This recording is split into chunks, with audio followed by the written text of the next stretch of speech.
Hello TET and DSC aspirants, welcome to our channel. Last వీడియోలో భాష మరియు సమాజానికి సంబంధించినటువంటి ఇంపార్టెంట్ పాయింట్స్ అలాగే ప్రాక్టీస్ బిట్స్ని చూసాం కదా. సో ఈ వీడియోలో ప్రారంభ భాషా సముపార్జన, భాషా అభ్యసనం అనే టాపిక్కి సంబంధించినటువంటి ఇంపార్టెంట్ పాయింట్స్ అండ్ అలాగే ప్రాక్టీస్ బిట్స్ని కూడా చూద్దాం. ఫస్ట్ వన్, మానవ భాషను మనం ఒక సహజ పరిణామంగా భావించాలి. మానవ శరీర నిర్మాణాన్ని ఎలా అధ్యయనం చేయగలుగుతామో అలాగే భాషా నిర్మాణాన్ని కూడా మనం అధ్యయనం చేయవచ్చు. మానవ శరీర నిర్మాణంతో పోలికనమాట. దాన్ని ఎలా అయితే అధ్యయనం చేస్తున్నామో అలాగే భాషా నిర్మాణాన్ని కూడా మనం అధ్యయనం చేయవచ్చు అన్నది ఎవరు అంటే ఎరిక్ హెచ్ లెన్బర్గ్. నెక్స్ట్ వన్, పాఠశాలల్లో ఉపాధ్యాయులు ఎదుర్కొనే సవాళ్ళలో మొట్టమొదటిది ఏది అంటే చదవటం నేర్పటం అన్నమాట. చాలా ఇంపార్టెంట్ బిట్ ఇది. పాఠశాలల్లో ఉపాధ్యాయులు ఎదుర్కొనే సవాళ్ళలో మొట్టమొదటిది ఏంటి అంటే వాళ్ళకి చదవటం నేర్పటం అనేది మొట్టమొదటిది. నెక్స్ట్ వన్, పాఠశాలల్లో అక్షరాస్యత బోధనలో ఏవి కీలకమైనవని భాషావేత్తలు భావిస్తారు అంటే సంకేతిత, విసంకేతిత నైపుణ్యాలు. పాఠశాలల్లో అక్షరాస్యత బోధనలో ఏవి కీలకమైనవని భాషావేత్తలు భావిస్తారు అంటే సంకేతిత, విసంకేతిత నైపుణ్యాలు. భాష యొక్క అభ్యసనాన్ని వేగవంతం చేసేది ఏంటి అంటే బాల సాహిత్యం. జంతువులు తమ భావాలను వేటి ద్వారా వ్యక్తపరుస్తాయి అంటే ధ్వనుల ద్వారా వ్యక్తపరుస్తాయి. మానవులు వేటి ద్వారా భావ ప్రకటన, భావగ్రహణ చేస్తారు అంటే అవయవాల కదలికల ద్వారా అండ్ అలాగే సైగల ద్వారా. జంతువులైతే ధ్వనుల ద్వారా చేస్తాయి, అలాగే మానవులైతే వేటి ద్వారా భావ ప్రకటన చేస్తారు అంటే అవయవాల కదలిక ద్వారా మరియు సైగల ద్వారా. నెక్స్ట్ వన్, కోతులలో వెర్వెట్ మంకీ అనే తెగ ఎన్ని రకాల అరుపులు అరుస్తాయి అంటే 6 రకాల అరుపులు అరుస్తాయి. కోతులలో వెర్వెట్ మంకీ అనే తెగ ఎన్ని రకాల అరుపులు అరుస్తాయి అంటే 6 రకాల అరుపులు అరుస్తాయి. చీమలు వేటి ద్వారా భావ వినిమయం చేస్తాయి అంటే రసాయనిక సంకేతాల ద్వారా భావ వినిమయం చేస్తాయి. ఇవి కూడా ఇంపార్టెంట్ బిట్సే. నెక్స్ట్ వన్, స్పర్శ సంకేతం ద్వారా భావ వినిమయం చేసేవి ఏంటి అంటే తేనెటీగలు. భావ వినిమయం చీమలు వేటి ద్వారా చేస్తాయంటే రసాయనిక సంకేతాల ద్వారా, అలాగే స్పర్శ సంకేతాల ద్వారా భావ వినిమయాన్ని చేసేవి ఏంటి అంటే తేనెటీగలు. నెక్స్ట్, ఏ జంతువులు వేర్వేరు రకాల జంతువుల్ని చూసినప్పుడు వేర్వేరు ధ్వనులు చేస్తాయని చెప్పి డాక్టర్ స్లోబోడ్ షికాఫ్ పరిశోధనలో తేలింది అంటే వేట కుక్కలు. వేట కుక్కలు అనేవి వేర్వేరు రకాల జంతువులను చూసేటప్పుడు వేర్వేరు ధ్వనులు చేస్తాయని చెప్పేసి డాక్టర్ స్లోబోడ్ షికాఫ్ పరిశోధనలో తేలింది. నెక్స్ట్, ఎవరు చేసే ధ్వనులు తొందరగా ముగుస్తాయి, పదాలు తొందరగా పూర్తవుతాయి అంటే మానవులు చేసేటటువంటి ధ్వనులు తొందరగా ముగుస్తాయి, అలాగే పదాలు కూడా తొందరగా పూర్తవుతాయి. నెక్స్ట్ వన్, జంతువులు వేటి ద్వారా శత్రువుల నుంచి రక్షించుకోబడతాయి అంటే జంతువుల శరీరం ద్వారా ఉత్పత్తి చేసేటటువంటి కొన్ని వాసనల ద్వారా వాటినవి రక్షించుకోబడతాయి. శత్రువుల నుంచి ఎట్లా రక్షించుకోబడతాయి అంటే అవి శరీరం ద్వారా ఉత్పత్తి చేసేటటువంటి కొన్ని వాసనల ద్వారా రక్షించుకోబడతాయి. నెక్స్ట్ వన్, ప్రత్యేక ధ్వనులను పుట్టించడం ద్వారా తమ భావాలను తెలియజేసేవారెవరు అంటే మానవులు. ప్రత్యేక ధ్వనులను పుట్టించడం ద్వారా తమ భావాలను తెలియజేసేవారు మానవులు. స్థిరమైన ధ్వనులనే తిరిగి చేయగలిగేవి ఏంటి అంటే జంతువులు. వాక్య నిర్మాణం చేయగల సమర్థులు మానవులు. జన్యుపరంగానే మానవ శిశువులకు ఒక భాషా వ్యవస్థ సంక్రమించటం విశ్వవ్యాకరణం అన్నదెవరు అంటే నోమ్ చామ్స్కీ. జన్యుపరంగానే మానవ శిశువులకు ఒక భాషా వ్యవస్థ సంక్రమించటం విశ్వవ్యాకరణం అన్నది నోమ్ చామ్స్కీ. శిశువులోని అంతర్గత శక్తిని ఆవిష్కరించటం అనేది భాషా సముపార్జన. భాషను సంపాదించటం అన్నమాట. శిశువులోని అంతర్గత శక్తిని ఆవిష్కరించటమే భాషా సముపార్జన. శిశువుల్లో గల భాషను పొందే శక్తి ఏ భాషనైనా నేర్చుకోవటానికి తోడ్పడటం అనేది సార్వత్రిక భాషా విభాగానికి చెందిందనమాట. శిశువులలో గల భాషను పొందే శక్తి ఏ భాషనైనా నేర్చుకోవటానికి తోడ్పడటం అనేది సార్వత్రిక భాషా విభాగానికి చెందినది. నెక్స్ట్ వన్, సంక్లిష్టమైనది పరిణామం చెందే గుణం కలది ఏది అంటే భాష. సంక్లిష్టమైనది పరిణామం చెందే గుణం కలిగినది భాష. భాషా సంపాదన సముపార్జన ఏ పద్ధతిలో ప్రగతి సాధిస్తుంది అంటే చక్రీయ పద్ధతిలో ప్రగతిని సాధిస్తుంది. భాషా సంపాదన సముపార్జన అనేది ఏ పద్ధతిలో ప్రగతిని సాధిస్తుంది అంటే చక్రీయ పద్ధతిలో. నెక్స్ట్ వన్, పరస్పర సహకారం ఉన్నటువంటి సందర్భాల్లోనే భాషా సంపాదన అనేది జరుగుతుంది అన్నది ఎవరు అంటే వైగాట్స్కే బ్రూనర్. పరస్పర సహకారం ఉన్నటువంటి సందర్భాల్లోనే భాషా సంపాదన అనేది జరుగుతుంది అన్నది వైగాట్స్కై బ్రోనర్. శిశువు మొదట నేర్చుకునే ధ్వని వరుసగా ఏంటి అంటే పా, బా, మా. శిశువు మొదట నేర్చుకునే ధ్వనులు వరుసగా పా, బా, మా. పిల్లలకు ఆట వస్తువులు ఏంటి అంటే మాటలే వాళ్ళ యొక్క ఆట వస్తువులు. మాటలతో ఆటలు సృజనాత్మకతను, శక్తిని వ్యక్తం చేయటానికి గొప్ప సాధనాలుగా ఉపయోగపడతాయని అన్నది ఎవరు అంటే ప్రొఫెసర్ కె కృష్ణకుమార్. మాటలతో ఆటలు సృజనాత్మకతను, శక్తిని వ్యక్తం చేయటానికి గొప్ప సాధనాలుగా ఉపయోగపడతాయని చెప్పినది ప్రొఫెసర్ కె కృష్ణకుమార్. పిల్లలు వేటిలో సిద్ధహస్తులు అంటే కథలు చెప్పటంలోనూ వినటంలోనూ సిద్ధహస్తులు అనమాట. నెక్స్ట్, చదువుట నేర్పుట కష్టమైనదని, అందుకు పలు నైపుణ్యాలు, అవగాహన సామర్థ్యాలు అవసరమని అభిప్రాయపడింది ఎవరు అంటే ప్రొఫెసర్ కృష్ణకుమార్. చదువుట నేర్పుట కష్టమైనదని, అందుకు పలు నైపుణ్యాలు, అవగాహన సామర్థ్యాలు అవసరమని అభిప్రాయపడినది professor K Krishnakumar. Next one, సాంకేతిక ఉపకరణాల వినియోగం తెలిసి ఉండటం అనేది సంబంధిత అక్షరాస్యత. సాంకేతిక ఉపకరణాల వినియోగం తెలిసి ఉండటం ఎలాంటి అక్షరాస్యత అంటే సంబంధిత అక్షరాస్యత. దేని ప్రకారం అక్షరాస్యత అంటే ముద్రిత, లిఖిత సామాగ్రి గుర్తించటం, అర్థం చేసుకోవటం, వ్యాఖ్యానించటం, శక్తియుక్తులు కలిగి ఉండటం అని చెప్పింది ఏంటి అంటే యునెస్కో. యునెస్కో ప్రకారం అక్షరాస్యత అంటే ముద్రిత, లిఖిత సామాగ్రిని గుర్తించటం, అర్థం చేసుకోవటం, వ్యాఖ్యానించటం, శక్తియుక్తులు కలిగి ఉండటం. నెక్స్ట్ వన్, లక్ష్య సాధనకు తద్వారా జ్ఞాన అభివృద్ధికి సమాజంలో సమర్థ భాగస్వామ్యం కోసం వ్యక్తులు జరిపే నిరంతర అభ్యసన ఫలితమే అక్షరాస్యత అన్నది వికీపీడియా. లక్ష్య సాధనకు తద్వారా జ్ఞాన అభివృద్ధికి సమాజంలో సమర్థ భాగస్వామ్యం కోసం వ్యక్తులు జరిపే నిరంతర అభ్యసన ఫలితమే అక్షరాస్యత అన్నది వికీపీడియా. 7 ఏండ్లు పైబడిన పిల్లలు ఏ భాషలోనైనా రాయటం, అవగాహనతో చదవగల శక్తి కలవారైతే వారిని అక్షరాస్యులు అని, ఆ ప్రక్రియను అక్షరాస్యత అంటారని చెప్పింది ఎవరు అంటే register general and census commissioner of India. 7 ఏండ్లు పైబడినటువంటి పిల్లలు ఏ భాషలోనైనా సరే రాయటం, అవగాహనతో చదవగల శక్తి కలవారైతే వారిని అక్షరాస్యులు అని, ఆ ప్రక్రియను అక్షరాస్యత అంటారని చెప్పింది register general and census commissioner of India. So next, అభిప్రాయాలను, భావనలను, ప్రతిస్పందనలను లిపి రూపంలో సంకేతాలుగా వెలిబుచ్చడాన్ని ఏమంటారు అంటే లేఖనం అంటారు. అక్షరాస్యత సంపాదన బోధనలో భాగంగా లిపిగల భాషలను అభ్యసించటంలో అక్షరకృతులను గుర్తించటం ద్వారా పఠన నైపుణ్యాన్ని అలవరుచుకునే పఠనాభ్యసనానికి తోడ్పడేది ఏంటి అంటే అక్షర పద్ధతి లేదా సూత్రము. అక్షరాస్యత సంపాదన బోధనలో భాగంగా లిపిగల భాషలను అభ్యసించటంలో అక్షరకృతులను గుర్తించటం ద్వారా పఠన నైపుణ్యాన్ని అలవరుచుకునే పఠన అభ్యసనానికి తోడ్పడేది అక్షర పద్ధతి లేదా సూత్రము.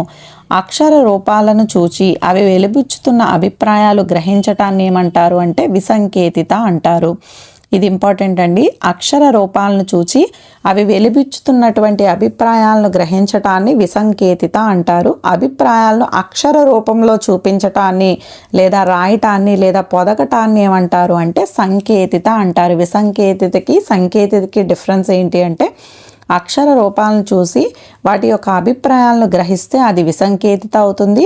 ఆ అభిప్రాయాలను గ్రహించినటువంటి అభిప్రాయాలని అక్షర రూపంలో చూపించడం లేదా పొదగటం లేదంటే రాయటం వీటిని ఏమంటారు అంటే సంకేతిత అంటారు. 2011 జనాభా లెక్కల ప్రకారం భారతదేశంలోని అక్షరాస్యులు 74.04%. మన దేశ జనాభాలో నిరక్షరాస్యులు 25.94%, దాదాపుగా 30 కోట్ల మంది. నెక్స్ట్, మన దేశ జనాభాలో పురుషుల అక్షరాస్యత శాతం 82.14%. మన దేశ జనాభాలో స్త్రీల అక్షరాస్యత శాతం 65.46%. నెక్స్ట్, మన దేశంలో అత్యధిక అక్షరాస్యత సాధించినటువంటి రాష్ట్రాలు ఏవి అంటే కేరళ 93.91%, మిజోరం 91.58%. మన దేశంలో అత్యధిక అక్షరాస్యత సాధించినటువంటి రాష్ట్రాలు ఏంటండి? కేరళ, మిజోరం. ఒక గతిశీల సమాజాన్ని తయారు చేసేది ఏంటి అంటే అక్షరాస్యత. ప్రాథమిక పాఠశాలల్లో చేరినటువంటి పిల్లలకు ప్రథమ లక్ష్యం ఏంటి అంటే పఠనం, అభ్యసించటం లేదా నేర్పడం. పఠనం అభ్యసించటం, అంటే అదే చదువు నేర్పటం అన్నమాట. ప్రథమ లక్ష్యం ఏంటి అంటే పఠనం అభ్యసించటం లేదా నేర్పటం, చదువు నేర్పటం. నెక్స్ట్ పఠన అభ్యసన ప్రక్రియలో ప్రధాన పాత్రధారి ఎవరు అంటే పాఠకుడు. పఠన అభ్యసన ప్రక్రియలో ప్రోత్సాహక సౌలభ్యకర్తల పాత్రను పోషించినది ఎవరు అంటే ఉపాధ్యాయులు, అలాగే తల్లిదండ్రులు, సమవయస్కులు. తెలుగు భాషలోని అక్షరాలు మొత్తం 56. చదవటం అంటే పదాలు శబ్దాలు చదవటం కాదని వాటిని అర్థం చేసుకుంటూ చదవడం అని భావించింది ఎవరు అంటే భాషావేత్తలు. చదవటం అంటే కేవలం పదాలు శబ్దాలు చదవటం కాదని వాటిని అర్థం చేసుకుంటూ అంటే అవగాహన చేసుకుంటూ చదవటం అని భావించింది ఎవరు అంటే భాషావేత్తలు. భాషావేత్తల అభిప్రాయంలో సృజనాత్మక సంరచనాత్మక ప్రక్రియ ఏది అంటే పఠనం. భాషావేత్తల అభిప్రాయంలో సృజనాత్మకమైనటువంటి సంరచనాత్మకమైనటువంటి ప్రక్రియ ఏది అంటే పఠనం. భాష అభ్యసనానికి లేఖన అభ్యసనానికి దగ్గర దారి పఠనం. భాష అభ్యసనానికి లేఖన అభ్యసనానికి దగ్గర దారి పఠనం. Next one, men are human because they can talk, they are civilised because they can read. మనుషులు మాట్లాడుతూ మానవులయ్యారు, రాస్తూ నాగరికులయ్యారు అనేది ఎవరి అభిప్రాయము అంటే డ్యామ్ లాన్సీ. చాలా ఇంపార్టెంట్ బిట్ అండి ఇది. Men are human because they can talk, they are civilised because they can read. మనుషులు మాట్లాడుతూ మానవులయ్యారు, రాస్తూ నాగరికులయ్యారు అనేది ఎవరి అభిప్రాయము అంటే డ్యామ్ లాన్సీ. చాలా ఇంపార్టెంట్ బిట్ ఇది. So next one, become reading maketh a full man. పఠనం అనేది మానవుడిని పరిపూర్ణ మానవుడిగా తీర్చిదిద్దుతుంది అన్నది ఎవరు అంటే డ్యామ్ లాన్సీ. పఠనం అనేది మానవుడిని పరిపూర్ణ మానవుడిగా తీర్చిదిద్దుతుంది అన్నది డ్యామ్ లాన్సీ. సాంకేతిక పరిజ్ఞానం తోడై ఏ భావన విద్యారంగంలో అంకురిస్తుందని, తద్వారా లిఖిత భాషా లక్షణాలు అవగాహన చేసుకుని చదవటం స్వయంగా నేర్చుకుంటారని విద్యావేత్తలు అన్నారు అంటే టెక్నాలజీ అసిస్టెడ్ రీడింగ్ ఎబిటింగ్. సో సాంకేతిక పరిజ్ఞానం తోడై ఏ భావన విద్యారంగంలో అంకురిస్తుంది, తద్వారా లిఖిత భాషా లక్షణాలు అవగాహన చేసుకుని చదవటం స్వయంగా నేర్చుకుంటారని విద్యావేత్తలు అన్నారు అంటే టెక్నాలజీ అసిస్టెడ్ రీడింగ్ ఎబిటింగ్. తారా. నెక్స్ట్, ప్రజ్ఞా నైపుణ్యాలు వినియోగం అంకాత్మక రూపంలో జరగటాన్ని ఏమంటారు అంటే అంకాత్మక అక్షరాస్యత. సంగణకం వాడకంలో, సంగణకం అంటే కంప్యూటర్ అండి, ఇంగ్లీష్లో కంప్యూటర్ అంటారు. సంగణకం వాడకంలో మెలకువలు తెలిసి ఉండటం సంగణక అక్షరాస్యత. ప్రసార మాధ్యమాలలోని ప్రసారాలను విశ్లేషించగలిగే అక్షరాస్యత ప్రసార మాధ్యమాల అక్షరాస్యత. సమాచారాన్ని విశ్లేషించి సమాచారం కల్పితమా లేక వాస్తవమా అన్న అవగాహన ఉంటే అది సమాచార రంగ అక్షరాస్యత. అందుబాటులో ఉన్న సాంకేతికతను సమర్థంగా ఉపయోగించటాన్ని సాంకేతిక అక్షరాస్యత అంటారు. రాజకీయ రంగంలో వస్తున్న మార్పులను విశ్లేషించే సామర్థ్యమే రాజకీయ అక్షరాస్యత. మన జాతి సంస్కృతి గూర్చి అవగాహన కలిగి ఉండే అక్షరాస్యత సాంస్కృతిక అక్షరాస్యత. ప్రతిమలు, బొమ్మలు, ప్రతిబింబాలు, ఆకృతులు మొదలైన వాటిని విమర్శనాత్మకంగా చూడగలిగే అక్షరాస్యత దృశ్య అక్షరాస్యత. ప్రతిమలు, బొమ్మలు, ప్రతిబింబాలు, ఆకృతులు మొదలైన వాటిని విమర్శనాత్మకంగా చూడగలిగే అక్షరాస్యత దృశ్య అక్షరాస్యత. భాషాభివృద్ధి మానవ జీవితంలో ఏ దశ నుండి ప్రారంభమవుతుంది అంటే శైశవ దశ నుంచే ప్రారంభమవుతుంది. పిల్లలు స్వేచ్ఛగా ఎక్కడ భాష నేర్చుకుంటారు అంటే భయరహితమైనటువంటి పరిసరాల్లో, భయం లేకుండా ఉండేటటువంటి పరిసరాల్లో పిల్లలు స్వేచ్ఛగా భాషని నేర్చుకుంటారు. ఇక పిల్లలు ఈ భాషని నేర్చుకోవటం అంటే పాఠశాలకు వెళ్ళిన తర్వాత వాళ్ళ యొక్క క్రమం అనేది ఎట్లా ఉంటుంది అంటే పిల్లలు ఫస్ట్ వింటారు, తర్వాత మాట్లాడతారు, తర్వాత అక్షరాలని గుర్తుపడతారు, తర్వాత చదవటం, తర్వాత రాయటం. కానీ పిల్లలు బడికి రాగానే చదువు చెప్పటం దేంతో మొదలు పెడతాం అంటే రాయటంతో మొదలు పెడతాం. అందుకే వాళ్ళకి కాస్త కష్టంగా ఉంటుంది. ఫస్ట్ ఏంటంటే పిల్లలు వింటారు, తర్వాత మాట్లాడతారు, తర్వాత అక్షరాలని గుర్తుపడతారు, తర్వాత చదువుతారు, తర్వాత రాస్తారు. కానీ పాఠశాలకు వచ్చిన తర్వాత వారి పరిస్థితి ఎట్లా ఉంటుందంటే ముందు చదువు చెప్పటం అనేది రాయటంతోనే స్టార్ట్ అవుతుందన్నమాట. నెక్స్ట్, అన్నిటికంటే క్లిష్టమైనటువంటి ప్రక్రియ ఏంటి అంటే లేఖనం. రాయటమే అన్నిటికంటే క్లిష్టమైనది. చాలామంది సమాధానం చెప్పగలుగుతారు కానీ రాయటం అనేది సరిగ్గా రాయలేకపోతారు, ప్రజెంటేషన్ అనేది సరిగ్గా ఇవ్వలేకపోతారు. కాబట్టి అన్నిటికంటే క్లిష్టమైనటువంటి ప్రక్రియ ఏది అంటే లేఖనం. భాషా నైపుణ్యాలు పొందటానికి పిల్లలకు పుస్తకాలు అందుబాటులో ఉంచడానికి గల సంబంధం ఏంటి అంటే ధనాత్మక సంబంధం. భాషా నైపుణ్యాలనేవి పొందటానికి పిల్లలకు పుస్తకాలు అందుబాటులో ఉంచడానికి గల సంబంధం ధనాత్మక సంబంధం. పిల్లల భాష అభ్యసనం అనేది అక్షరాస్యత మీద ప్రభావం చూపేటటువంటి అంశాలు పిల్లలు చూసేటటువంటి బొమ్మల పుస్తకాలు, వారు ఇంట్లో లేదా సమవయస్కులతో వినే కథలు, ఆడే ఆటలు ఇవన్నీ కూడా ఈ అక్షరాస్యత మీద పిల్లల యొక్క భాష అభ్యసనము అండ్ అలాగే అక్షరాస్యత మీద ప్రభావం చూపేటటువంటి అంశాలు ఏంటి అంటే పిల్లలు చూసేటటువంటి బొమ్మల పుస్తకాలు అండ్ అలాగే వారి ఇంట్లో లేదా వాళ్ళ వయసు వాళ్ళతో సమవయస్కులు అంటే వాళ్ళ వయసు వాళ్ళతో వినేటటువంటి కథలు, ఆడే ఆటలు ఇవన్నీ కూడా అక్షరాస్యత మీద ప్రభావం చూపిస్తాయి. నెక్స్ట్, పిల్లలకు కథలు చదివి వినిపించడం వలన భాష మరింతగా పట్టుపడుతుందని తేల్చి చెప్పింది ఎవరు అంటే జాతీయ పఠనాభివృద్ధి మిషన్ 1985లో. పిల్లలకు కథలు చదివి వినిపించడం వలన భాష మరింతగా పట్టుపడుతుందని తేల్చి చెప్పింది ఎవరు అంటే జాతీయ పఠనాభివృద్ధి మిషన్. నెక్స్ట్, తల్లిదండ్రులు ప్రతిరోజు చదవాలి, కొత్త విషయాలు తెలుసుకోవాలి, లేకపోతే వారి పిల్లల జీవితంలో ఉత్తీర్ణులు కారు అన్నది ఎవరు అంటే విద్యావేత్తలు. తల్లిదండ్రులు ప్రతిరోజు కూడా చదవాలి, కొత్త కొత్త విషయాలు తెలుసుకోవాలి, లేకపోతే వారి పిల్లల జీవితంలో ఉత్తీర్ణులు కారు అన్నది ఎవరు అంటే విద్యావేత్తలు. పఠనం వల్ల కలిగే ప్రయోజనాలను మొట్టమొదట ప్రస్తావించినటువంటి భాషావేత్త ఎవరు అంటే స్టీఫెన్ క్రాషన్ 1980లో. ఇది కూడా చాలా ఇంపార్టెంట్ బిట్ అండి. పఠనం వల్ల కలిగే ప్రయోజనాలను మొట్టమొదట ప్రస్తావించినటువంటి భాషావేత్త ఎవరు అంటే స్టీఫెన్ క్రాషన్ 1980లో. ఏ దేశంలో 500 మంది విద్యార్థులపై పఠన పరిశోధన చేశారు? ఎందుకే ఎవరు చేశారు ఈ పరిశోధన అంటే స్టీఫెన్ క్రాషన్ గారే చేశారు. 500 మంది విద్యార్థులపై చేశారు. ఎక్కడ, ఏ దేశంలో అంటే ఫిజీ అనేటటువంటి దేశంలో చేశారు. అండ్ అలాగే పఠన పరిశోధన ఫలితంగా భాష అభ్యసనంపై ఎంతో ప్రభావాన్ని చూపింది ఏంటి అంటే సాహిత్య పఠనం అన్నమాట. పఠన పరిశోధన ఫలితంగా భాష అభ్యసనంపై ఎంతో ప్రభావం చూపినది సాహిత్య పఠనం. నెక్స్ట్, ఏ దేశంలో 3000 మంది విద్యార్థులపై పఠన పరిశోధన చేశారు అంటే సింగపూర్ దేశంలో.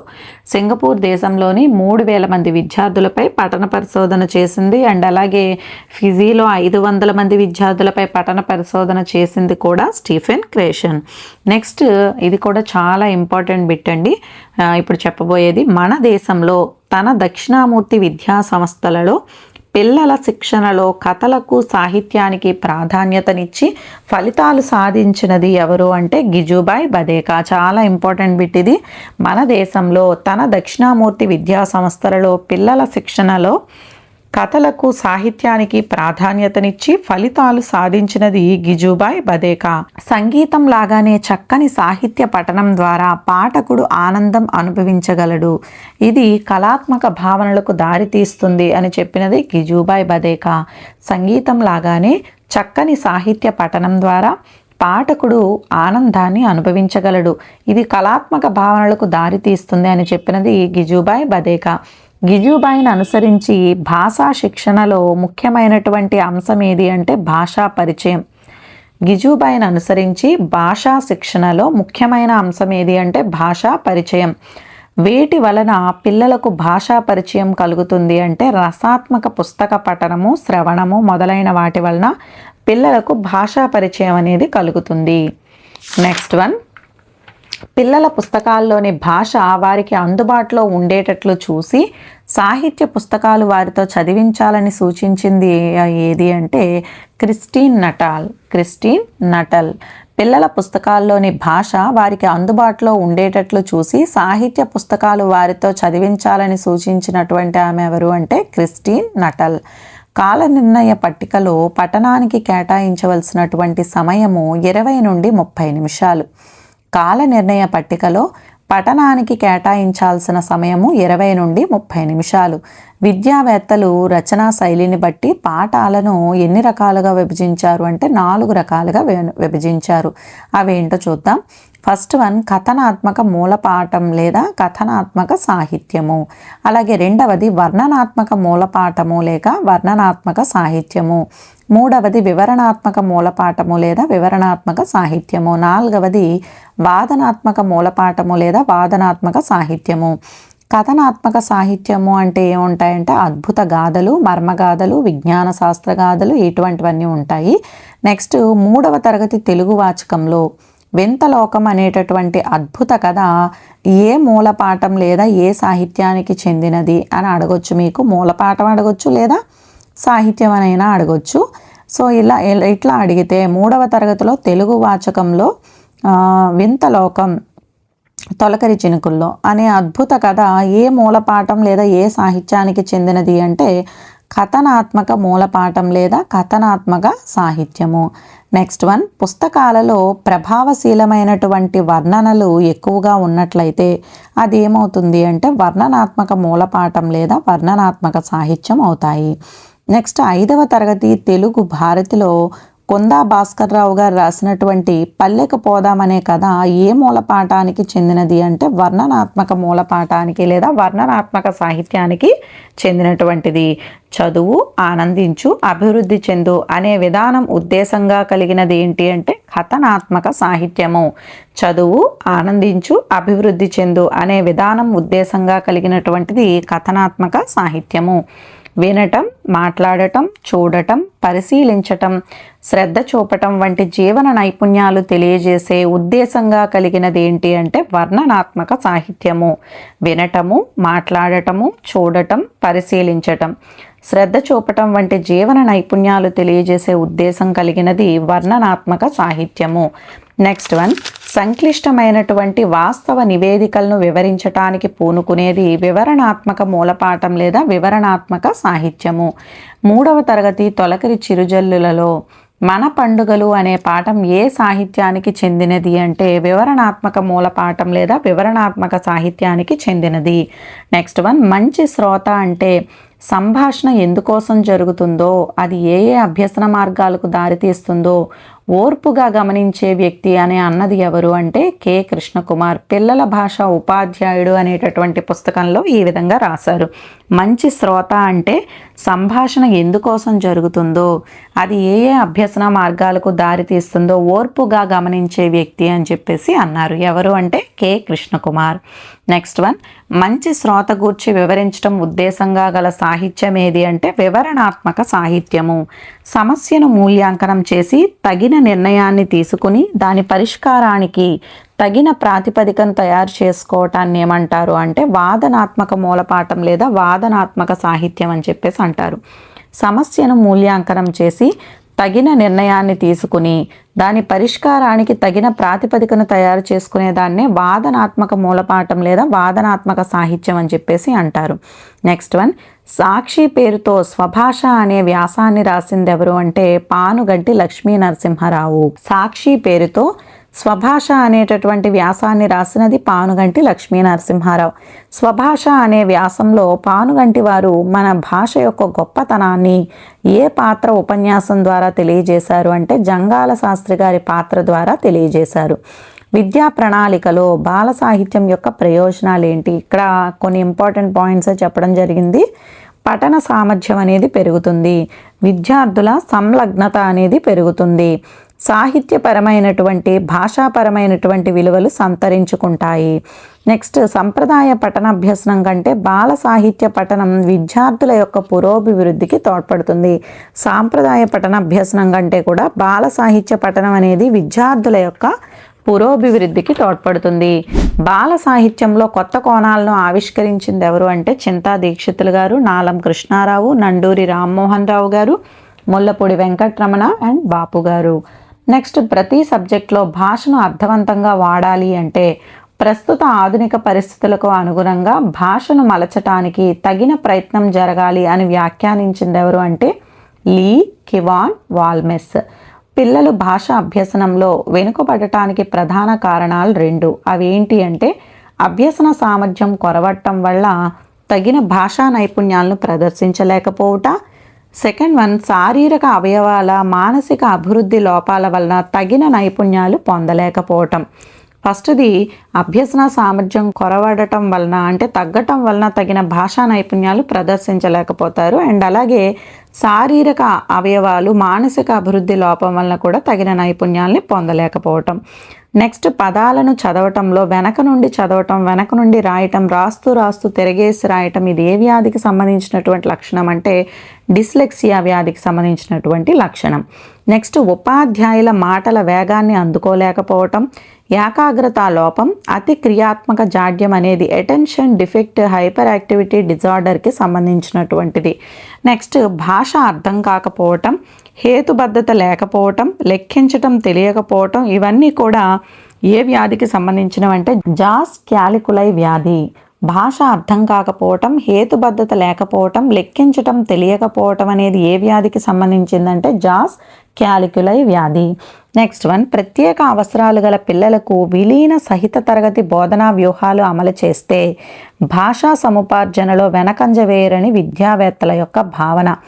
ప్రత్యేక అవసరాలు గల పిల్లలకు కనుక వేటిని అమలు చేస్తే భాషా సముపార్జనలో వాళ్ళు వెనకంజ వేయరు అని చెప్పేసి విద్యావేత్తలు భావిస్తున్నారు. అంటే విలీనమైనటువంటి సహిత తరగతి బోధనా వ్యూహాలు అనేటటువంటివి అమలు చేస్తే ఈ విధంగా భాషా సముపార్జనలో వెనకంజ వేయరని వాళ్ళ యొక్క భావన. ఇవి అండి ఈ టాపిక్కి సంబంధించినటువంటి ఇంపార్టెంట్ పాయింట్స్. సో ఈ టాపిక్కి సంబంధించినటువంటి ఇంపార్టెంట్ ప్రాక్టీస్ బిట్స్ని చూద్దాం. పాఠశాలల్లో ఉపాధ్యాయులు ఎదుర్కొనే సవాళ్ళలో మొదటిది ఆప్షన్స్: ఏ రాయించటం, బి మాట్లాడించటం, సి చదివించటం, డి వినిపించటం. కరెక్ట్ ఆప్షన్ సి చదివించటం. పాఠశాలల్లో ఉపాధ్యాయులు ఎదుర్కొనే సవాళ్ళలో మొదటిది చదవటం నేర్పటం అనుకున్నాం కదా, చదివించటం. సో నెక్స్ట్ వన్, పిల్లలకు కథలు చదివి వినిపించటం వలన భాష మరింతగా పట్టుపడుతుందని అన్నది.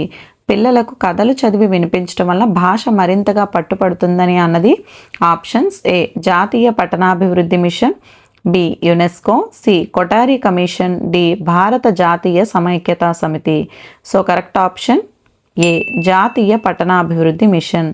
నెక్స్ట్ వన్, క్రింది వాటిలో పిల్లలు మొదటిగా పలికే ధ్వని ఏది అంటే ఆప్షన్స్: ఏ పా, బి మా, సి బా, డి పైవన్నీ. సో కరెక్ట్ ఆప్షన్ డి పైవన్నీ. నెక్స్ట్ వన్, ఏ జంతువులు వేరువేరు జంతువులను చూసినప్పుడు వేరువేరు ధ్వనులు చేస్తాయని స్లోబోర్డ్ షికాఫ్ పరిశోధనలో నిరూపించాడు అంటే ఆప్షన్స్: ఏ కోతులు, బి సింహాలు, సి వేట కుక్కలు, డి నక్కలు. కరెక్ట్ ఆప్షన్ సి వేట కుక్కలు. నెక్స్ట్ వన్, భాషను గ్రహించే శక్తి పిల్లలకు పుట్టుకతోనే ఉంటుంది. జన్యుపరంగా మానవ శిశువులకు ఒక భాషా వ్యవస్థ సంక్రమించింది. దీనినే విశ్వవ్యాకరణం అంటారని చెప్పినది options: A Charles E Skinner, B Charles Darwin, C Noam Chomsky, D professor Krishnakumar. Correct option C Noam Chomsky. మీరు అక్కడ ఉన్నటువంటి పాయింట్స్ అన్ని ఇంపార్టెంట్ పాయింట్స్ అన్నీ కూడా కరెక్ట్గా విన్నట్టయితే ఈ బిట్కి ఆన్సర్స్ నేను చెప్పేలోపే మీరు గెస్ చేయగలుగుతారు. ఓకే, వెంటనే ప్రాక్టీస్ ఉంటే మీకు చాలా చక్కగా ఉపయోగపడుతుందనే ఆలోచనతో ఈ విధంగా రెండు కలిపి ఇవ్వటం జరిగింది. సో అందరూ చక్కగా ప్రాక్టీస్ చేయండి. సో నెక్స్ట్ వన్, కోతులలో వెర్వెట్ మంకీ అనే తెగ ఎన్ని రకాల అరుపులు చేస్తాయి అంటే options: A 3, B 4, C 5, D 6. Correct option D 6. Next one, పఠనం మానవుణ్ణి సంపూర్ణ మానవుడిగా తీర్చిదిద్దుతుంది అని అభిప్రాయపడింది ఎవరు అంటే options: A Charles E Skinner, B డామ్ లెన్సీ, C Noam Chomsky, D Vygotsky Bruner. So correct option B డామ్ లెన్సీ. క్రింది వాటిలో సరి అయినది: ఆ భాష సంక్లిష్టమైనది, ఆ భాషా సంపాదన చక్రీయ పద్ధతిలో ప్రగతిని సాధిస్తుంది. సో ఆప్షన్స్: ఏ ఆ సరి అయినది, బి ఆ సరి అయినది, సి ఆలు రెండు సరి అయినవి, డి ఆలు రెండు సరి అయినవి కావు. సో కరెక్ట్ ఆప్షన్ సి ఆలు రెండు సరి అయినవి. భాష సంక్లిష్టమైనది, అట్లాగే భాష సంపాదన చక్రీయ పద్ధతిలో ప్రగతిని సాధిస్తుంది. నెక్స్ట్ వన్, తెలుగులో గుణింతాలు రాయగల అక్షరాల సంఖ్య ఆప్షన్స్: ఏ 37, బి 56, సి 36, డి 48. తెలుగులో మొత్తం అక్షరాల సంఖ్య 56 అని చెప్పుకున్నాం. గుణింతాలు రాయగల అక్షరాల సంఖ్య అయితే 37. సో కరెక్ట్ ఆప్షన్ ఏ.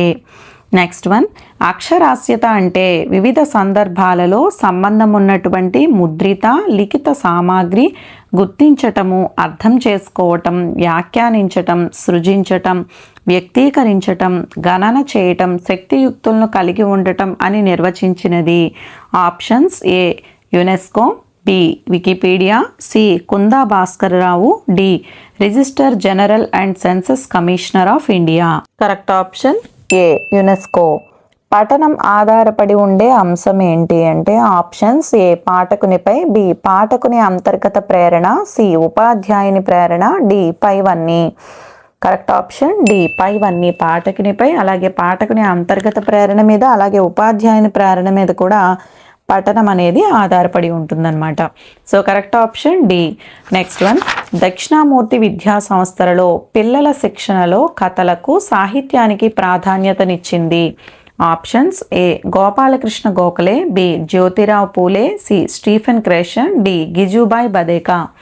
కరెక్ట్ ఆప్షన్ డి గిజుబాయ్ బదేకా. నెక్స్ట్ వన్, డ్యామ్ లాన్సీ అభిప్రాయం ప్రకారం క్రింది వాటిలో సరి అయినదేంటి? ఆ మనుషులు మాట్లాడుతూ మానవులయ్యారు, రాస్తూ నాగరికులయ్యారు. ఆ పఠనం అనేది దృశ్య రూపం గల మానసిక దృగ్విషయం. నెక్స్ట్, సమాచారాన్ని సంపాదించడమే పరమార్థంగా జరిగే పఠనం పిల్లల్లో ధనాత్మక ప్రవర్తనకు కారణమవుతుంది. ఆప్షన్స్ ఏ ఆలు సరి అయినవి, బి ఈలు సరి అయినవి, సి ఈలు సరి అయినవి, డి ఈలు సరి అయినవి. కరెక్ట్ ఆప్షన్ డి 3 కూడా, పైవన్నీ కూడా సరి అయినవే. నెక్స్ట్ వన్, క్రింది వాటిలో సరికానిది. క్రింది వాటిలో సరికానిది ఆప్షన్స్ ఏ భాష పరిణామం చెందేటటువంటి గుణం కలది. నెక్స్ట్ బి భాషా సంపాదన అనేది రేఖీయ పద్ధతిలో కానీ సమీకృత పద్ధతిలో కానీ జరుగుతుంది. సి చీమలు రసాయనిక సంకేతాల ద్వారా భావ వినిమయం చేస్తాయి. డి ప్రాథమిక పాఠశాలల్లో చేరిన పిల్లలకు పఠనం అభ్యసించటం అనేది ప్రథమ లక్ష్యం. సో కరెక్ట్ ఆప్షన్ బి భాషా సంపాదన అనేది రేఖీయ పద్ధతిలో కానీ సమీకృత పద్ధతిలో కానీ జరుగుతుంది అనేది రాంగ్ అనమాట. ఇదే సరికానిది. భాషా సంపాదన అనేది మరి ఎట్లా జరుగుతుంది అంటే చక్రీయ పద్ధతిలో జరుగుతుంది అనమాట. చక్రీయ పద్ధతి. సో నెక్స్ట్ వన్, స్పర్శ సంకేతం ద్వారా భావ వినిమయం చేసేవి ఏంటి అంటే ఆప్షన్స్ ఏ చీమలు, బి తేనెటీగలు, సి కోతులు, డి వేట కుక్కలు. కరెక్ట్ ఆప్షన్ బి తేనెటీగలు. నెక్స్ట్ వన్, ఒక్క మాటలో చెప్పాలంటే పిల్లలకు మాటలే ఆట వస్తువులు, మాటలతో ఆటలు సృజనాత్మకతను, శక్తిని వ్యక్తం చేయటానికి గొప్ప సాధనాలుగా ఉపయోగపడతాయని అభిప్రాయం వ్యక్తం చేసినది ఎవరు అంటే options A Charles E Skinner, B Charles Darwin, C Kunda Bhaskararao, D professor Krishnakumar. Correct option D professor Krishnakumar. Next one, సంగీతం లాగానే చక్కని సాహిత్య పఠనం ద్వారా పాఠకుడు ఆనందం అనుభవించగలడు, ఇది కళాత్మక భావనలకు దారితీస్తుంది అన్నది options A Charles E Skinner, B Kunda Bhaskara Rao, C Stephen Krashen, D గిజుబాయ్ బదేకా. కరెక్ట్ ఆప్షన్ డి గిజుబాయ్ బదేకా. సంగీతం లాగానే చక్కని సాహిత్య పఠనం ద్వారా పాఠకుడు ఆనందం అనుభవించగలడు, ఇది కళాత్మకమైనటువంటి భావనలకు దారి తీస్తుంది అని చెప్పినది గిజుబాయ్ బదేకా. నెక్స్ట్ వన్, 7 ఏండ్లు పైబడిన వ్యక్తులు, పిల్లలు ఏ భాషలోనైనా రాయటం, అవగాహనతో చదవగల శక్తి కలవారైతే వారిని అక్షరాస్యులు అంటారు అని నిర్వచించినది. Options A UNESCO, B Wikipedia, C registrar general and census commissioner of India, D professor Krishnakumar. So correct option C registrar general and census commissioner of India. Next one, క్రింది వాటిని పరిశీలించండి, సరి అయినది గుర్తించండి. ఆ పఠనం సృజనాత్మక ప్రక్రియ, ఆ పఠనం సంరచనాత్మక ప్రక్రియ. ఆప్షన్స్ ఏ సరి అయినది, బి సరి అయినది, సి ఆలు 2 సరి అయినవే, డి ఆలు 2 సరి అయినవి కావు. సో కరెక్ట్ ఆప్షన్ సి ఆలు 2 కూడా సరి అయినవే. పఠనం అనేది సృజనాత్మక ప్రక్రియ, అలాగే సంరచనాత్మక ప్రక్రియ కూడా. నెక్స్ట్ వన్, పఠనం వలన కలిగే ప్రయోజనాలను గురించి మొదటిగా ప్రస్తావించినది. పఠనం వలన కలిగే ప్రయోజనాలను గురించి మొదటిగా ప్రస్తావించినది options A Charles E Skinner, B Kunda Bhaskara Rao, C Stephen Krashen, D గిజుబాయ్ Badheka. Correct option C Stephen Krashen. Next one, క్రింది వాటిలో సరి అయినది. అక్షర రూపంలో చూపించటం లేదా రాయటం అనేది సంకేతిత. అక్షర రూపాలను చూసి అవి వెలిపించుతున్న అభిప్రాయాలను గ్రహించటం విసంకేతిత. సో ఆప్షన్స్ ఏ ఆ సరి అయినది, బి ఆ సరి అయినది, సి ఆలు రెండు సరి అయినవి, డి ఆలు సరి అయినవి కావు. సో కరెక్ట్ ఆప్షన్ సి ఆలు రెండు కూడా సరి అయినవి. అక్షర రూపంలో చూపించటం, రాయటం లేదా పొదగటం అనేది సంకేతిత. ఈ అక్షర రూపాలను చూసి అవి వెలిబుచ్చుతున్నటువంటి అభిప్రాయాలను గ్రహించటం అనేది విసంకేతిత. నెక్స్ట్ వన్, లక్ష్య సాధనకు తద్వారా జ్ఞాన అభివృద్ధికి సమాజంలో సమర్థ భాగస్వామ్యం కోసం వ్యక్తులు జరిపే నిరంతర అభ్యసన ఫలితమే అక్షరాస్యత అని నిర్వచించినది. Options A UNESCO, B Wikipedia, C జాతీయ పట్టణాభివృద్ధి commission, D registrar general and census commissioner of India. Correct option B Wikipedia. Next one, విద్యా ప్రణాళికలో బాల సాహిత్యం వలన కలిగే ప్రయోజనాలలో సరైనవి గుర్తించండి. ఆప్షన్స్ ఆ పఠన సామర్థ్యం పెరుగుతుంది, ఆ విద్యార్థుల సంలగ్నత పెరుగుతుంది, ఈ స్వయం విశ్లేషణ చేసుకోగలుగుతారు, ఈ పురోభివృద్ధికి తావులేదు. సో ఆప్షన్స్ ఏ ఆ ఈలు సరి అయినవి, బి ఆ ఈలు సరి అయినవి, సి ఈలు సరి అయినవి, డి పైవన్నీ సరి అయినవే. సో కరెక్ట్ ఆప్షన్ ఏ ఆ ఈలు సరి అయినవి, సరి అయినది కాదు. పురోభివృద్ధికి తావు లేదు అనేది సరి అయినది కాదు. పై మూడు కూడా సరి అయినవే. So correct option A. Next one, 24 ప్రతి సబ్జెక్ట్లో కూడా భాషను అర్థవంతంగా వాడాలంటే ప్రస్తుత ఆధునిక పరిస్థితులకు అనుగుణంగా భాషను మలచటానికి తగిన ప్రయత్నం జరగాలి అని వ్యాఖ్యానించినది. Options A Lee, B Kevan, C Walmes, D పై వారందరూ. కరెక్ట్ ఆప్షన్ డి పై వారందరూ. పఠనం వలన కలిగే ప్రయోజనాలపై ఫిజీ, సింగపూర్ దేశాలలోని విద్యార్థులపై ప్రయోగాలు చేసినది. ఆప్షన్స్ ఏ గిజుబాయ్ Badheka, B Stephen Krashen, C Charles E Skinner, D Kunda Bhaskararao. Correct option B Stephen Krashen ఫిజీలో 500 విద్యార్థుల మీద, సింగపూర్లోని 3000 విద్యార్థుల మీద కూడా ప్రయోగాలు చేశారనమాట. సో ఇవండి మొత్తం హోల్ టాపిక్లో ఉన్నటువంటి ఇంపార్టెంట్ పాయింట్స్ అండ్ అలాగే ప్రాక్టీస్ బిట్స్. సో నెక్స్ట్ వీడియోలో ఇంకో టాపిక్తో మీ ముందుకు వచ్చేస్తాను. అప్పటి వరకు వాచ్ చేస్తూ ఉండండి. Thank you. తర్వాత వీడియోలో మళ్ళీ కలుద్దాం. ఈ వీడియో కనుక మీకు నచ్చినట్లయితే లైక్ చేసి, షేర్ చేసి, సబ్స్క్రైబ్ చేయండి. Thank you.